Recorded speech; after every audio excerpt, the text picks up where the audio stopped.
پھر ہم کہتے ہیں یہ بتاؤ کہ جنہوں نے حضرت علی ابن ابی طالب جو واقعی امام بھی تھے اور خلیفہ راشد بھی تھے ان کی بیعت نہیں کی، وہ جاہلیت کی موت ہی مرے ہیں نا،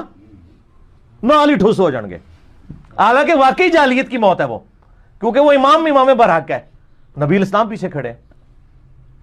جنگ جمل صفین نہروان کے اوپر تو نبی الاسلام کی یعنی پروفیسیز موجود ہیں بخاری مسلم کے اندر۔ آپ دیکھیں نبی صلی اللہ علیہ وسلم نے جو دعوت کھڑی کی تھی کتنی آپ نے تزکیہ کیا ہے، لیکن 30 سال کے بعد جب اس دعوت کے اندر دراڑیں ڈلی ہیں، کس بنیاد پہ ڈلی ہیں؟